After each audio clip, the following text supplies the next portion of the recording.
NeuroCreative Leadership Live. I just thought I'd pop up Summit. There you go. There's the intro again. If you like it twice, say it twice. Yeah. So I'm joined with the amazing Mark Blake, and I'm going to hold a little bit of tension on this with everything, just to say welcome to the pop up NeuroCreative Leadership Live Summit. There's going to be some amazing, awesome, handpicked experts for their passion, their purpose, their dedication to so much in the world that is required right now. And I just want to take a moment with that to notice that there's this sense of whatever anyone calls themselves in terms of how they identify, uh, where there's this unique wiring, this unique experience that we've come to know about ourselves at this point. Um, some people may call it neurodivergence, neuro. I know that Mark doesn't have a great opinion about neurospicy as such, but some people like the sort of whatever and this is the point is what we like. We can call ourselves what we really like. In fact, it's written on my thing. Call me what you really like. I'm asking you, politely call me what you really like. But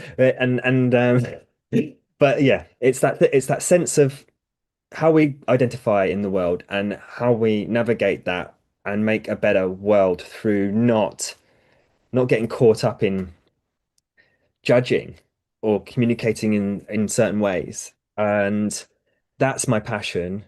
I call it neurocreative leadership because we can choosing to create what we want in any given moment and how we bring that into the world and lead. And so this title of this talk is From Idea to Overwhelm to Confident Leadership, a simple path to clarity, because of what Mark brings to the world, as well as what I bring to the world as a co-creative topic on this. Um, there's multiple levels of layers of pillars of neurocreative leadership, and one of these pieces is clear communication and also how we navigate our minds, our thinking patterns, as they were. Mark, there's going to be some golden nuggets here, and it's going to be very short and sweet so that we can build something. We can build something for next time and make it like, oh, what was that? Let's expand on that. So we're going to have this great conversation to find out some golden nuggets that we don't have to know the story or delve into. We just want little insights from you and where we can take this for next time in the NeuroCreative Leadership Live in May, Empower Flow 2026. So, yeah, so I know it's so exciting to want to share, and that's why I've been holding the tension on this. But yeah, so Mark Blake, um, what's your around these ideas I've just shared? What's your favorite topic that that drives you in your life and your work that relates to this creating clarity in ideas, in creative clarity and confident leadership? What's the thing that pieces it together for you, and your why, in a nutshell, just just in a quick nutshell.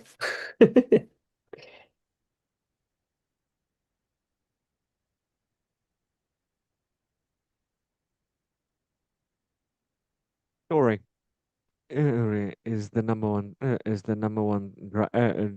driving force behind leadership for me. For me, the story carried into two different aspects. The story that we attach to things with our minds, minds, the values that we bring to the values that we bring.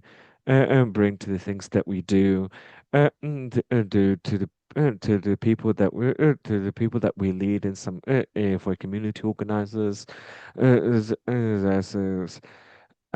how we construct our values, the story, how emotions affect our story around leadership, and everything else in terms of our mind story and story, and how that informs the motivation behind our leadership.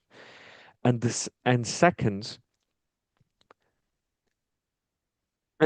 second, the story that our bodies bring to leadership and leadership, which is just as important, and because our body always keeps the score.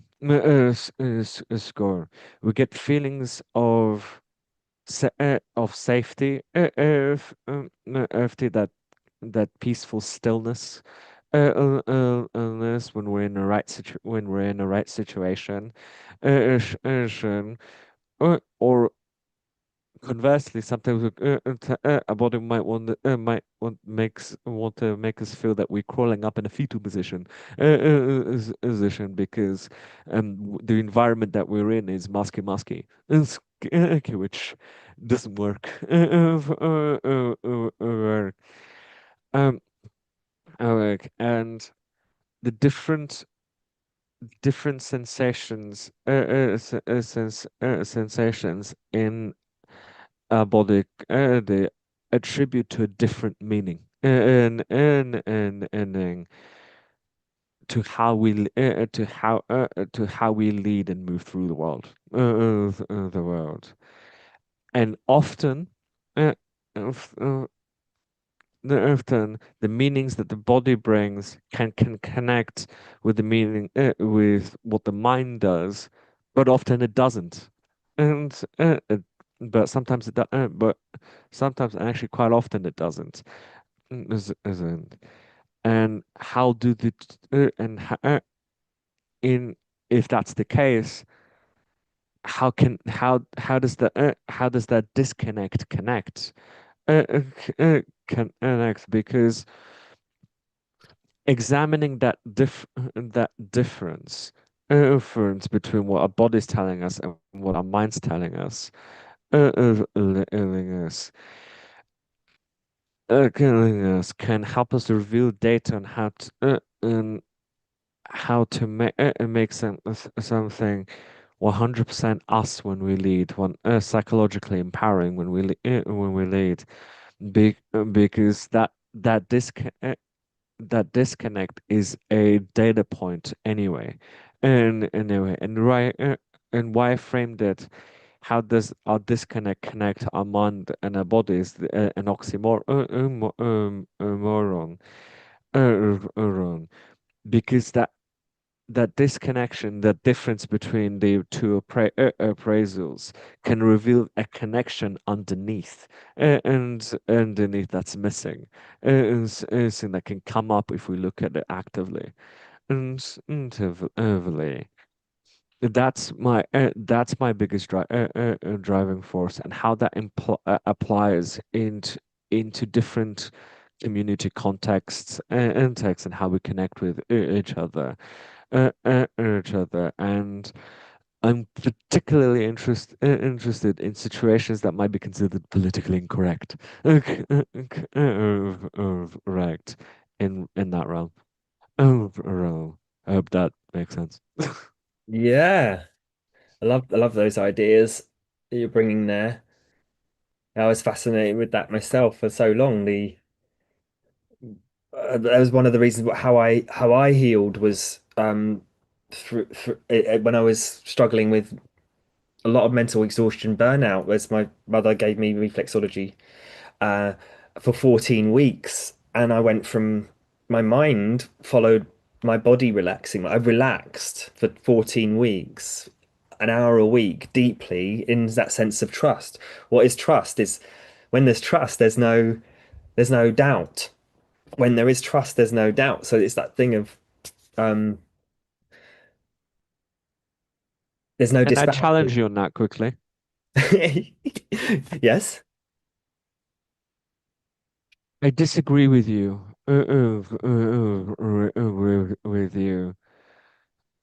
With you that when there is when that's fair, and I'm moved for you, and I'm heartened to hear that for you. But for me,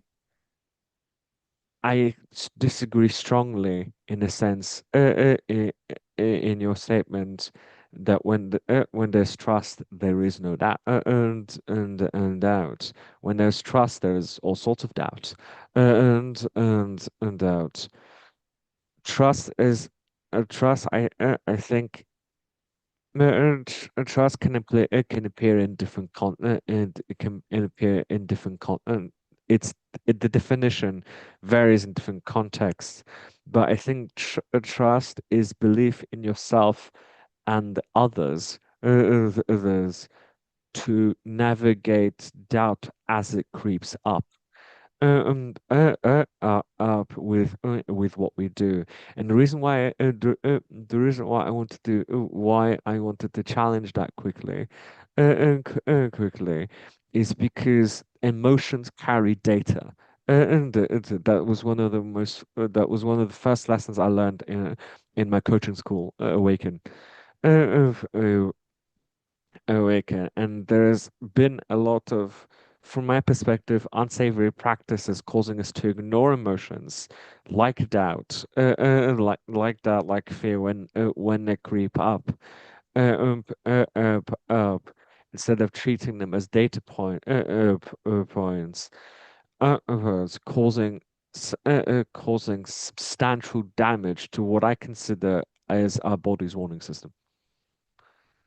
I loved ex everything you shared, and I'm really pleased you called it out because actually, I I think what I was explaining, this is great because it's the story as well. It comes back to the story that I just told myself then. But I think what I was expressing in that moment was when I was feeling that type of trust, I felt no doubt, and that helped the mind to settle. So within that moment, I felt no doubt because I was trusting in the process and relaxation, and then that was the evidence of how the when the body started to do that, then it stopped the worry and so the worry and all of that stuff. And it was just fascinating how the body healed the mind in that way. And and I loved what you also shared there as well. What is that I actually had a revelation recently as well, that it's the sense of when we're doubting something, we're trusting in doubting that thing because we're focusing on it as a sense of trust. So it's like, what is trust in itself, and what the stories we are sharing and telling ourselves in any moment is. I loved it. I really, really, really appreciated you sharing that. And this is the gold here, guys and gals, and pips. I like to say. I like to call people pips because we are seeds, and we just need to water the right seed in our minds and grow accordingly. Right, I've got a lovely question based on all this, driving it back round to um, the sense of your how you perceive your unique wiring, Mark, at this time in your life.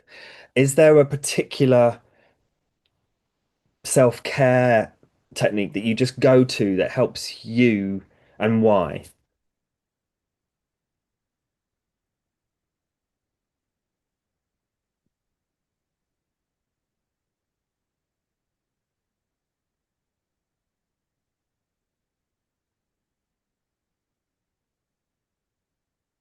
Depends entirely on what I'm doing self-care for.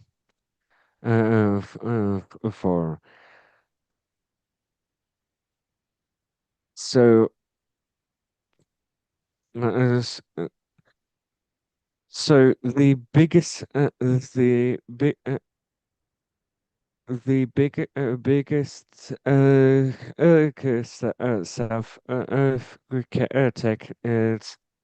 technique that I would recommend is making space. Space. for whatever the emotion and body is in the body is in right now. And I realized 50 different coaches will probably say the same thing, thing. But cliches are cliches for a reason, a reason, and especially when they work. But to go beyond the cliches, when you're making space to feel through whatever the emotion and the body is telling you, you look at all of the data points, the story points driving whatever it is you need to do self care for, whether it's tiredness, whether it's sleeping too much, sleeping too little. Little, whether it's anxiety, panic, panic around Joe Schmo boss saying something something stuck uppy, um, or you're in school and worried about that, worried about that stupid homework that makes no sense, sense, uh, sense because when you make space to uncover the data points, you give you give yourself the room to choose to choose what self-care instance works in the moment, a moment to soothe that particular feeling, feeling, and at the same time give yourself the best chance to make a clear, psychologically empowered decision to navigate whatever it is, and and it is because I took a moment to think about that question because I have 50 different self-care techniques and earnings. Uh, I'm in martial arts because punching people in a controlled way is a great way to take out to manage aggression, aggression. And I know a couple others in my class, including the sensei himself, who is in it for a very similar reason. Reason, or I have or 6,000 games and stuff. And stuff. But they're all context dependent, based on data, and data. So that's based on data after feeling through through whatever through body and emotion wise, whatever it is that requires what requires self care of care care. and and two, do in terms of self care care, do I can't stress enough to what feels right in the moment, a moment, because thinking about what's the biggest self care, what's the right thing in in the moment, thinking through thinking through too long around self care. It's like in essence, trying to think your way out of an anxiety problem. It's like it's like trying to get sober with a cigarette. Doesn't work. Work. And there- my response and my final response on that topic and challenge to you is that there is no ultimate self-care tactic, because we're all wired differently, give albeit some commonalities. That would be my response. Nice. I like that a lot. It's like thinking about things from a space of the space, thinking about stuff from the space without trying to try things on, just process for a bit and then apply the fluidity in the moment to take care. And it's that almost like that sense of noticing if I'm in a space of caring for myself just by that that sense of what, for want of a better word, empathy for myself. To have empathy for myself in the moment when I'm taking action with that idea of empathy for myself. I want to understand myself.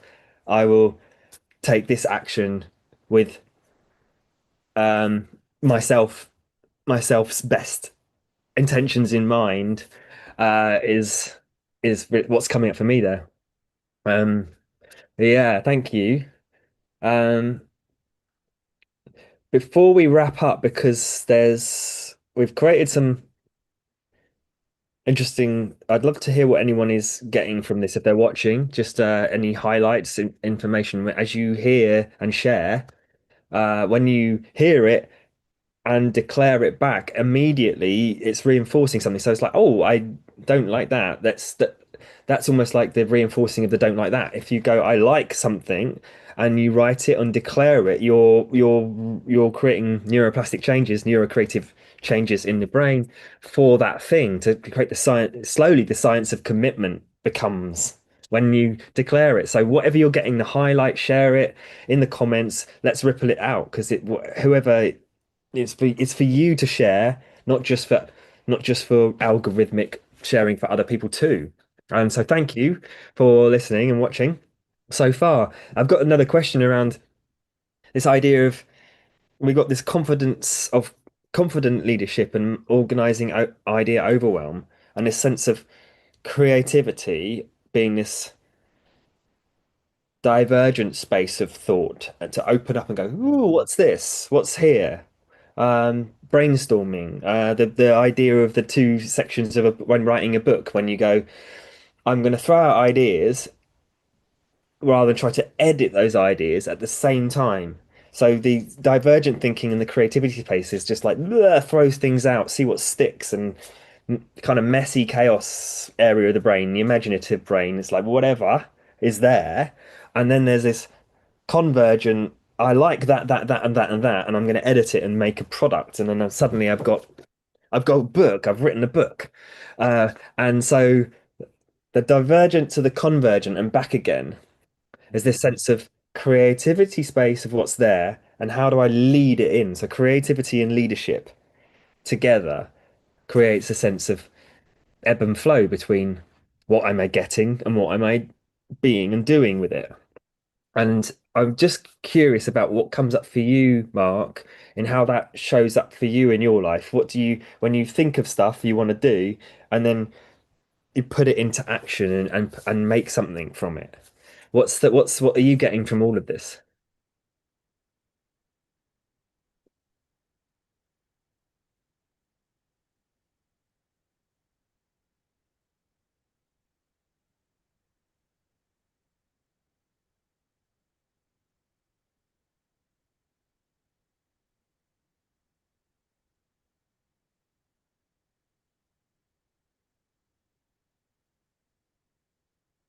Creativity has different definitions and nations from in people, um, people across different fields, scientific, the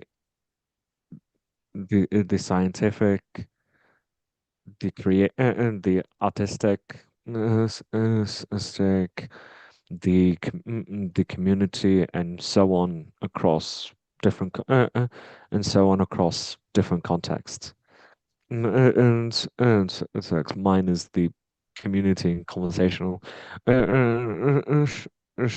least now, and now, and to understand what my point is on that, and that I want to share mine. Mine, which is it. It's what my soul wants to express, express, and the emotion tied around that, and that, because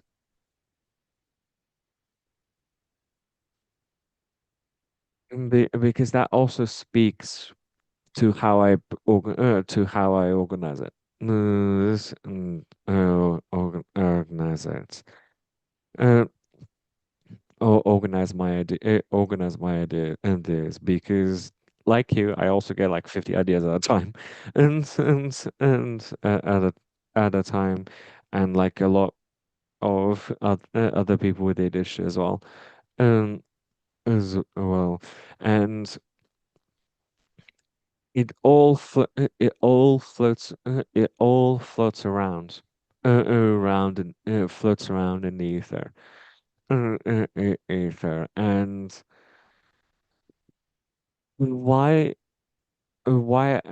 chose to define it in terms of what my soul wants to express, but it is express, because it's for me everything and anything is tied to my values, values, values, and filtering down the ideas and the ideas from that lens, lens for a long time, because anything else, for me at least, feels like I'm betraying myself day by day, bit by bit. Bit. Um,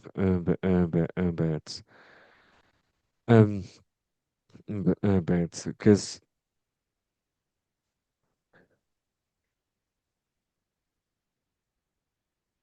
I spend a lot of time masking. Asking. And when you mask, you wonder if it's even worth it, because you're just destroying pieces of your soul day by day, and at least for me, me. But there is, uh, uh, but that also plays in balance, balance as well, as well, because I also think about the question, Sharon, how are people served by what by what I put out, by what I create, create? Does it have impact? Impact, and if so, what kind of impact? Impact as well, and the balance between that, that. Because because if it's too much in one arena, is egotistical. It's egotistical. If it's too much in the other arena, it can border on to people pleasing. Pleasing. Uh, pleasing. And in and lastly, in different lastly in different contexts, safety matters too. And too, because we don't live in a perfect world, and sometimes it isn't safe. Safe to express what's most vulnerable. Like if our boss is a dick. And I can say that right now because I'm not in a job. Job. So, job. So for those who are, I've said it for you. You, if you're secretly feeling it, feeling it. Oh, Uh, thanks, Mark. I've got yeah. There's one thing I wanted to bring back onto because you've led it into what I was going to ask the final wrap up question as mhm. well. But thank you so much for sharing that. It was really important to hear. about what it is that, thank you for that honest share. And uh, it's actually what you said about that you're curious about what you're putting out to the world and what impact that actually is having for what you're creating. And Mm. actually, the final question is around what you actually perceive and as your unique value proposition in the world. Obviously, there's a lot there, but what you bring, what feedback have you had? What is it? What are your best results with your unique strengths and skills? What is it that thing that you're bringing? And currently, right now, we can, um, uh, if we can boil that down, in obviously there's so many things, but what would be that? What would be that one that unique value proposition that you're bringing to the world that you do have really great results with?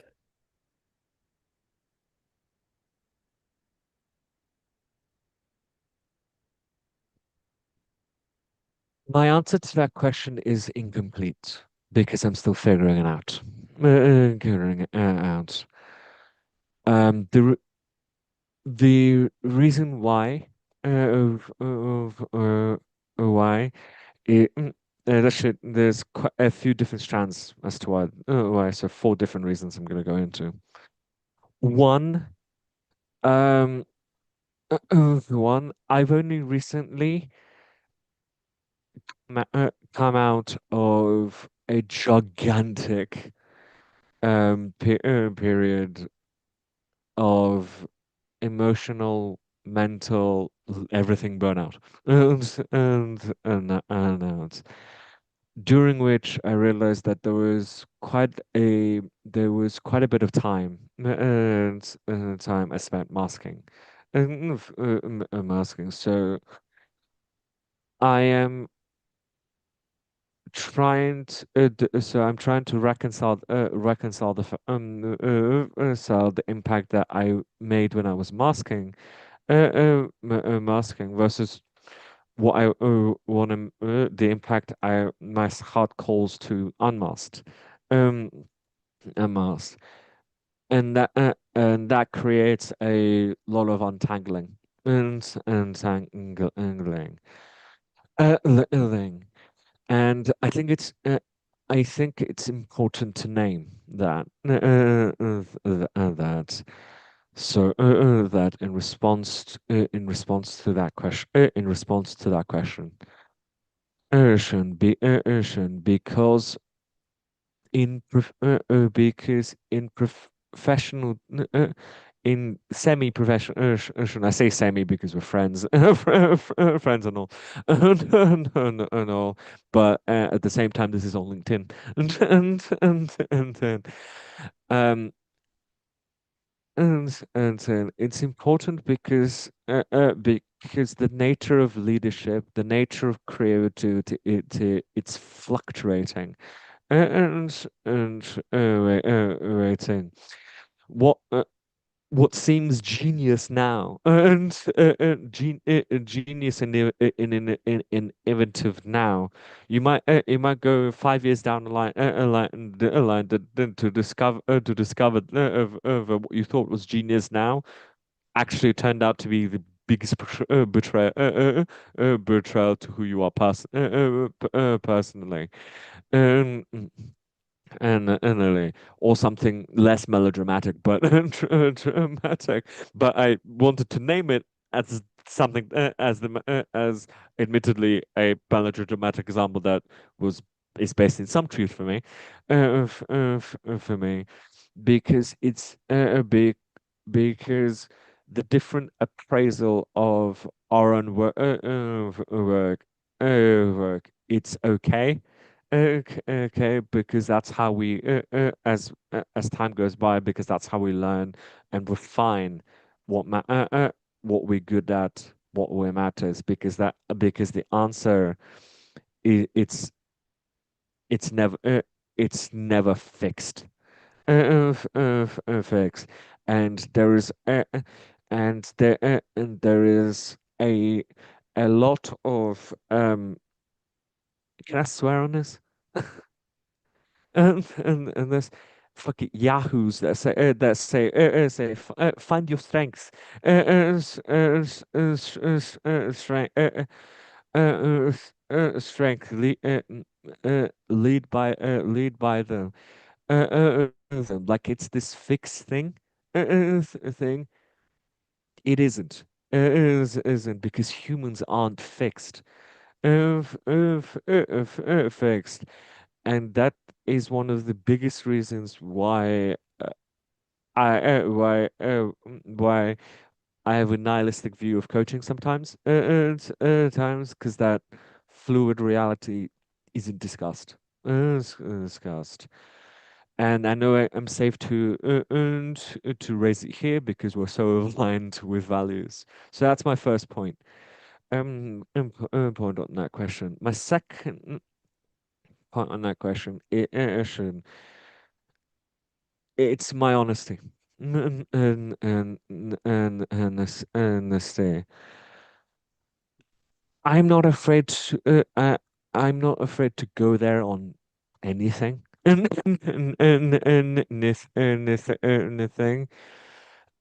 if the situation calls for it. For it.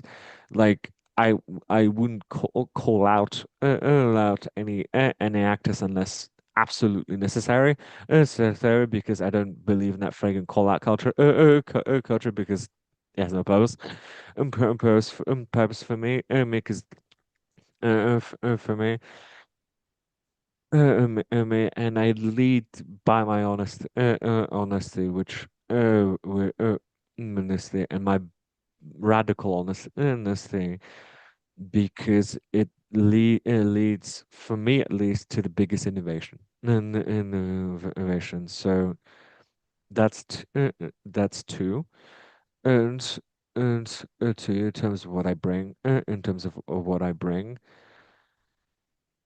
and three. And final answer. So, in different aspects of my career, one thing that's always remained from master to on me being on master now, and now, it's my ability to connect with those who are radically different to me. And to me, in terms of viewpoints, points, values, values, um, years. Like I spent time in in briefly at least in corporate settings and things, just wanting to see what it was like, and I managed to connect with people there. And there, um, one of my, one of my best friends works with works with corporates and values wise is completely different to me, and to me. Um, and I bring that and that ability to connect has allowed me to create atmospheres of safety in different environments I've built, in different projects I run like research in my of events. So that's my answer to that question. Thank you so much, Mark. In this, yeah, in this time, it's really valid, I think, to be able to say those things rather than that's what I'm getting from that is that sense of it's yeah, like you say, not fixed and where how do we describe something if with certainty if it hasn't been researched enough and that's what I'm hearing is this sense of um it's going to be researched and you're on your way with it, which is awesome. I love it. And it in the last couple of minutes here, I really value what you've shared, and there's this sense of you're up to stuff, and and that's what's really interesting about it, and the fact that you're bringing people together of different mindsets, values, and things like that as well. What are you, what are you, you've got you've got something that you want to share, what you're up to at this time, if you want, you can share that and just in obviously in a couple of in a minute or something. Yeah. I do, I do indeed. I've in partnership with RAP, a co-working space by Brighton train station. I've launched a community initiative, which the lovely Rory here is a member, focused all about the art of conversations. Conversations. How do we connect over in complex conversations when we radically disagree with each other? Each other. How do we show understanding and in each other's motivations, points, have integrity, integrity over the topic we're discussing, and understanding the different its context is operating in the power dynamics legislation and legislation. It's run monthly, almost always on a Thursday, because that's the best time for events. The next the next one is on the 19th of February, at 6 p.m. p.m. Located in Rap, and the address is 83 Queens Road. Road In in Brighton. Brighton. Yes. Brighton, UK for those. Yeah, that's amazing. If you are in Brighton or near Brighton or in the East Sussex way of being, feel free to consist yourself there by means of travel and connecting to awesome people to discuss these things. What I loved about what you shared as well when you know you challenged me before on what I'd said, and I think it's a good example of I actually by the time you'd finished describing your point, I was agreeing with you disagreeing with me, and that was a really great example of what is possible in the world. And can you imagine, just imagine what would actually happen if we could learn to just hear opinions and come to a conclusion based on two different opinions, and so that's what I call creative leadership in action, and it's not just one person. It's an I don't want to say ideology, but it's an idea of what's possible through that space of pillars of understandings of going from using the space to be in creativity, then deciding what to do with it, and often like we've discussed as well, that sense of people that struggle with the ADHD style brain or something like that, where maybe it's just it's an automated habit of creating whilst editing, uh, as a such, and even the sense of that sense of the divergent part of the brain that wants to repeat things and make things work rigorously and can't handle when things are out of control of that process of structure, and noticing what's happening there and just creating that space between I'm going to be creative now and messy, and then I'm going to structure it and make it happen is potentially something, and then throw it back in and around again. But just what would happen if we did give ourselves space and emotional freedom to do that? And that's what I'm getting from this, is that we can explore that next time in May on NeuroCreative Leadership Live 2026. Absolutely. What Absolutely. I'm so looking forward to it. what was your favorite thing that you got from this, Mark, that came up for you? All of it, of it. I just generally like having deep chats and chats about important topics. Pick, so I can't really pick. Pick.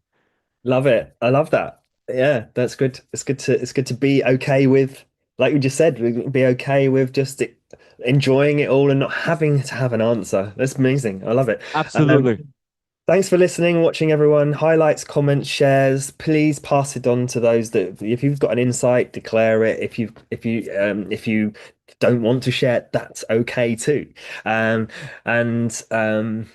yeah, there's a whole load of speakers on this NeuroCreative Leadership pop-up summit. There'll be a link, a registration link. We're doing a panel games fun night discussion on the 9th of February, Monday night online again, called the Wrap Up Resonance event, which is going to signify the end of all the recordings and all in one place to watch all these different wonderful talks. So thanks for listening and watching. Come along. Um, Thanks for being part of this sensory movement and motory movement that we can all collaborate on when we choose to. And all the best for now.